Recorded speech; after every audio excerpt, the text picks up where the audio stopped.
రాష్ట్రానికి కొత్తగా ఏర్పడినటువంటి ఆంధ్రప్రదేశ్ రాష్ట్రానికి ప్రత్యేక హోదా అనేది పార్లమెంట్లో ఆ రోజు రాజ్యసభలో కాంగ్రెస్ బీజేపీ రెండు ప్రధాన ఆ రోజున్న ప్రభుత్వంలో ఉన్నటువంటి కాంగ్రెస్ పార్టీ ప్రధాన ప్రతిపక్ష పార్టీ అయినటువంటి బీజేపీ కూడా ఇద్దరు ఒప్పుకొని దాన్ని ఇస్తామని చెప్పడం జరిగింది. 5 సంవత్సరాలని మన్మోహన్ సింగ్ గారంటే బీజేపీ నాయకులు 10 సంవత్సరాలు కనీసం ఇవ్వాలని చెప్పి ఆ రోజు కోరడం జరిగింది. అదే కాకుండా మేము తప్పనిసరిగా అధికారానికి వస్తున్నాం, దాన్ని 10 సంవత్సరాలకు పొడిగిస్తామని చెప్పి ఆ రోజు ఉన్నటువంటి బీజేపీ నాయకులు అరుణ్ జైట్లీ గారు కానీ వెంకయ్యనాయుడు గారు కానీ చెప్పడం జరిగింది. అది లోక్సభలో అసలు దాని చర్చే జరగలేదు. అందరం కూడా వ్యతిరేకించాం. సీమాంధ్రలో ఉన్నటువంటి పార్లమెంట్ సభ్యులందరూ కూడా. దాంతో మమ్మల్ని అందరినీ వ్యతిరేకించిన వాళ్ళందరినీ సస్పెండ్ చేసి బయటికి పంపించి లోక్సభలో మమ అనిపించారే తప్ప దానిలో చర్చే జరగలేదు. ఆంధ్రప్రదేశ్ రాష్ట్ర విభజన అనేది కూడా ఈ రాష్ట్ర ప్రజలకి వ్యతిరేక ఆలోచనకి వాళ్ళ అభిప్రాయానికి వ్యతిరేకంగా జరిగింది. సీమాంధ్రలో ఎవరు ఒప్పుకోలేదు. తెలంగాణలో కూడా ప్రజలు ఎంతవరకు ఒప్పుకున్నారు ఏమిటనేది అది డిసెంబర్ 9, 2009 చిదంబరం గారి చేత ప్రకటన చేయించిన తర్వాతనే అక్కడ ఊపందుకున్నది తెలంగాణ ప్రాంతంలో కూడా. అంతకుముందు కొందరు కావాలన్నా కొందరు ఎందుకు పెద్ద రాష్ట్రం మంచి రాష్ట్రంగా ఉంది కదా, బాగా అభివృద్ధి చెందుతుంది కదా, అందువల్ల ఉంటే సరిపోతుందని కలిసి ఉంటే సరిపోతుందనే ఆలోచన కూడా ఉన్నది తెలంగాణ ప్రాంతంలో కూడా. కానీ డిసెంబర్ 9, 2009లో చిదంబరం గారి చేత ప్రకటన చేయించిన తర్వాత ప్రత్యేక రాష్ట్రం అనేది బాగా ఊపందుకున్నది. ఇది చాలా అన్సైంటిఫిక్గా జరిగినటువంటి విభజన. దేశ ప్రయోజనాల కొరకు నేషనల్ పాలసీలు ఒక భాగంగా విభజించింది కాదు. చాలా రాష్ట్రాల్లో ఉత్తరప్రదేశ్లో అసెంబ్లీలోనే రిజల్యూషన్ పాస్ చేసి 4 రాష్ట్రాలుగా విభజించాలని చెప్పినా కూడా దాన్ని పట్టించుకోలేదు. మహారాష్ట్రలో కూడా విదర్భ సపరేట్ కావాలనే ఉద్దేశంతో ఆ రోజు అక్కడ కూడా అసెంబ్లీలో రిజల్యూషన్ పాస్ చేసి పంపించినా కూడా దాని గురించి పట్టించుకోలేదు.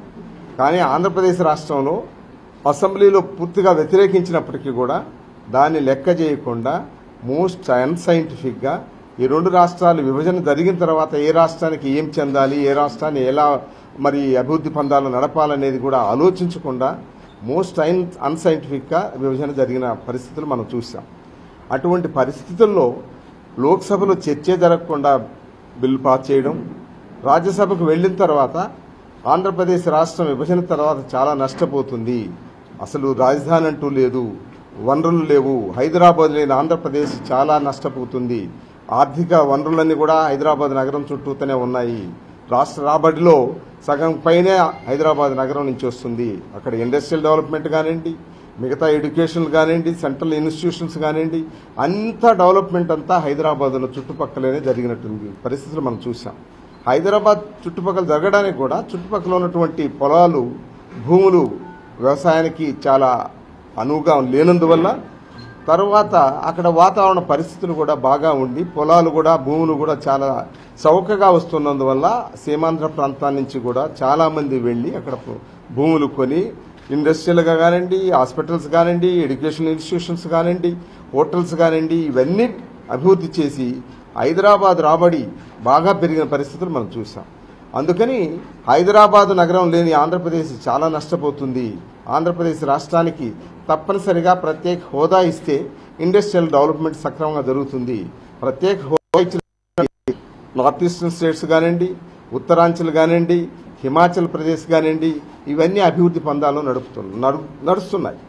హిమాచల్ ఉత్తరాంచల్లో మన రాష్ట్రం నుంచి, ఎందుకంటే ప్రత్యేక హోదా ఇచ్చినట్లయితే ట్యాక్స్ కన్సెషన్స్ చాలా ఉంటాయి. ఇన్కమ్ ట్యాక్స్ కన్సెషన్స్ ఉంటుంది, కస్టమ్స్ డ్యూటీ కన్సెషన్స్ ఉంటుంది, సేల్స్ ట్యాక్స్ కన్సెషన్ ఉంటుంది, అలాగే అన్ని రాయితీలు ఉంటాయి. కాబట్టి తప్పనిసరిగా బాగా అందరికీ కూడా చాలా ఎంకరేజ్మెంట్గా ఉంటుంది. కాబట్టి మన రాష్ట్రాల నుంచి కూడా వెళ్ళి ఫార్మాస్యూటికల్ ఇండస్ట్రీస్ ఉత్తరాంచల్, హిమాచల్ ప్రదేశ్లో పెట్టిన ఉదంతాలు మనకు తెలుసు. అందువల్ల ఈ రాష్ట్రానికి ప్రత్యేక హోదా ఇచ్చినట్లయితే తప్పనిసరిగా ఇండస్ట్రియల్ డెవలప్మెంట్ జరుగుతుంది. రాబోయే రోజుల్లో మిగతా రాష్ట్రాలతో పోటీ పడేదానికి అవకాశం ఉంటుంది అని ఆ రోజు ప్రత్యేక హోదా ఇస్తామని చెప్పడం జరిగింది. మనమేదో ఇప్పుడు కొత్తగా అడగడం కాదు. ఆ రోజు పార్లమెంట్లో వాళ్ళు చెప్పిన మాత్రం అది లోక్సభలో డిస్కషనే జరగలేదు, రాజ్యసభలో ఏదో కొంతన్నా జరిగింది. దానిలో మరి అటువంటి పరిస్థితులు దానిలో ఒప్పుకున్నారు. అటువంటి దాన్ని ఈరోజు పాటించకపోవడం ఏమాత్రం సబబు కాదు. ఇది ప్రజాస్వామ్యానికి విరుద్ధమైనటువంటి విషయము. దీనిలో ఎవరు పొరుగు రాష్ట్రాలు అబ్జెక్షన్ చెప్తున్నాయనో, పొరుగు రాష్ట్రాలు కాదంటున్నాయనో ఎవరు అంగీకారం తీసుకోవాల్సిన అవసరం కూడా లేదు. ఎందుకంటే మీరు ఎవరి అభిప్రాయం తీసుకొని రాష్ట్రాన్ని విభజించింది కాదు. ఒక కాంగ్రెస్, బీజేపీ తప్ప మిగతా ప్రాంతీయ పార్టీలు అన్నీ కూడా వ్యతిరేకించినటువంటి పరిస్థితులు మనం చూసాం. డిఎంకే కానీ, ఏడీఎంకే కానీ, సమతా ములాయం సింగ్ గారి పార్టీ కానివ్వండి, బీజేడీ కానివ్వండి, టీఎంసీ కానివ్వండి, మిగతా ప్రాంతీయ పార్టీలన్నీ, సిపిఎం నేషనల్ పార్టీ అది కూడా బాగా మొదటి నుంచి వ్యతిరేకిస్తూ వచ్చిన పరిస్థితుల్లో ఒక కాంగ్రెస్, బీజేపీ మాత్రమే దీనికి అనుకూలంగా, కాంగ్రెస్ కూడా ఏంటి దేశ ఇంట్రెస్ట్ను దృష్టిలో పెట్టుకొని చేసింది కాదు. ఇది వాళ్ళ స్వార్థం కొరకు, రాజకీయ స్వార్థం కొరకు. ఏదో ఆంధ్రప్రదేశ్లో జగన్మోహన్ రెడ్డి గారు ఎట్లా బాగా ఉంది గాలి, తెలంగాణలో కూడా ఉన్నది జగన్మోహన్ రెడ్డి గారికి. తెలంగాణ విభజిస్తే అక్కడన్నా కొన్ని పార్లమెంట్ సీట్లు వస్తాయని ఆశించి చిన్న ఆలోచనతోటి చేసినటువంటి విభజన ఇది. అందువల్ల మరి మీరు ఒప్పుకున్నది పార్లమెంట్లో, మీరు అంగీకరించింది పార్లమెంట్లో, మీరు అందరూ మెయిన్ ప్రతిపక్షం కానీ, ప్రధాన అధికారంలో ఉన్న పార్టీ కానీ, మీరు ఒప్పుకున్న దాన్ని నెరవేర్చడంలో తప్పేంటి? ఆ రోజు అదే కాకుండా ఎలక్షన్ మేనిఫెస్టోలో బీజేపీ, టీడీపీ రెండు కలిసి పోటీ చేశాయి. రెండు ఎలక్షన్ మేనిఫెస్టోలో చెప్పారు తప్పనిసరిగా మేము ప్రత్యేక హోదా ఇస్తాం, ఆ విధంగా ఆంధ్రప్రదేశ్ కూడా బాగా అభివృద్ధి చెందుతుంది, ఆంధ్రప్రదేశ్లో క్యాపిటల్ కూడా ఢిల్లీని తలమించి తలదన్నేటట్లుగా కట్టిస్తామని కూడా చెప్పడం జరిగింది. ఆ రోజు మోడీ గారు కూడా వచ్చారు. ఈరోజు ప్రధానమంత్రిగా ఉన్నారు మోడీ గారు. ఆ రోజు లోక్సభలో ఆయన లేకపోయినా ఆయనకు పర్సనల్గా ఇష్టం ఉందో లేదో మనకు తెలియదు, కానీ కొంతమంది ఆయన పెద్దగా ఇష్టం లేదని చెప్పిన పరిస్థితులు కూడా ఉన్నాయి. ఏది ఏమైనా సరే మీ పార్టీ ఒప్పుకున్నది, కాంగ్రెస్ పార్టీ కాదు, మీరు దాన్ని వాదించి తీసుకున్నారు. 10 సంవత్సరాలు ఇవ్వాలని కూడా డిమాండ్ చేశారు. మరి మీ పార్టీ చెప్పినటువంటి మాట ఏమాత్రం ఈరోజు పట్టించుకోకుండా ఏదో సాకులు చెప్పి ఈ ప్రత్యేక హోదాని రాష్ట్రానికి రాకుండా చేయడం అనేది చాలా అన్యాయం అవుతుంది. ప్రజాస్వామ్యానికే విరుద్ధం, ప్రజాస్వామ్య సూత్రాలకే విరుద్ధం. పార్లమెంట్లో చెప్పిన మాటకే విలువ లేకపోయినట్లయితే ఇంకా ప్రజాస్వామ్యం మీద ప్రజలకు ఎలా విలువ ఉంటుంది? తర్వాత ఎలక్షన్ మేనిఫెస్టోలో చెప్పారు. మరి అటువంటి పరిస్థితుల్లో వెనుగుదీయడం అనేది చాలా దుర్మార్గం అవుతుంది. చంద్రబాబు గారు వాదించి తీసుకోవాల్సిన పరిస్థితిలో ఈరోజు ప్రతిపక్ష నాయకుడిగా జగన్మోహన్ రెడ్డి గారు దాని కొరకు ధర్నాలు చేస్తూ, దాని కొరకు ఢిల్లీలో దీక్ష చేశారు, తర్వాత మంగళగిరిలో సభ పెట్టి జరిపారు. ఈరోజు ప్రతి చోట కూడా, ఇక్కడ తిరుపతిలో విద్యార్థులతో డిస్కస్ చేసినా, వైజాగ్లో డిస్కస్ చేసినా, అందరితో ఎవరితో చర్చించినా కూడా జగన్మోహన్ రెడ్డి భవిష్యత్తు కొరకు కాదు, ఈ రాష్ట్ర ప్రజల భవిష్యత్తు కొరకు, రాష్ట్రంలో ఉన్నటువంటి కర్షక, కార్మిక, విద్యార్థులు అందరి భవిష్యత్తు కొరకు, రాష్ట్ర భవిష్యత్తు కొరకు ఆయన చేపట్టినటువంటి దీక్షని మీరు అడ్డుకోవడం ఏమాత్రం సబబు? చంద్రబాబు గారు ఆయన చెప్పి డిమాండ్ చేసి తీసుకురావాల్సిన పరిస్థితుల్లో ఆయనకుండే ఇబ్బందులతోటి వాళ్ళని డిమాండ్ చేయలేక, బీజేపీ ప్రభుత్వాన్ని డిమాండ్ చేయలేక ఉన్న పరిస్థితుల్లో ప్రధాన ప్రతిపక్ష నాయకుడిగా జగన్మోహన్ రెడ్డి గారు చేస్తున్నటువంటి కార్యక్రమాన్ని హర్షించవలసింది పోనిచ్చి దాన్ని ప్రతిసారి అడ్డుకోవడం. ఇప్పుడు 3-4 ప్లేసులు అడిగారు, ఒక్క ప్లేస్లో అయినా ఇవ్వచ్చు కదా మీరు. ఆడి ఏమొస్తుంది? లా అండ్ ఆర్డర్ భంగం ఎలాగ జరుగుతుంది? మీ పోలీసులు ఉంటారు తప్పనిసరిగా. మరి అటువంటి పరిస్థితుల్లో జగన్మోహన్ రెడ్డి గారు ఇంతకుముందు కూడా దీక్షలు చేశారు, ఎక్కడ లా అండ్ ఆర్డర్ పరిస్థితి ఏమి రాలేదు, భంగం జరగలేదు. అటువంటి పరిస్థితుల్లో మీరు జగన్మోహన్ రెడ్డి గారికి ప్రధాన ప్రతిపక్షం 67 మంది శాసనసభ్యులు ఉన్నటువంటి పక్షాన్ని, మీరు ఆ నాయకుడిగా ఉన్నటువంటి జగన్మోహన్ రెడ్డిని నిరాహార దీక్ష దీని కొరకు, భవిష్యత్తు కొరకు, రాష్ట్ర భవిష్యత్తు కొరకు, రాష్ట్ర ప్రజల భవిష్యత్తు కొరకు చేస్తానన్నటువంటి నిరాహార దీక్షను అడ్డుకోవడం ఏమాత్రం సబబుగా ఉంది? ఈరోజు నేను ప్రధానమంత్రి గారికి కూడా మనవి చేస్తున్నాను, విజ్ఞప్తి చేస్తున్నాను, మీరు చెప్పిన మాట తప్పకూడదు.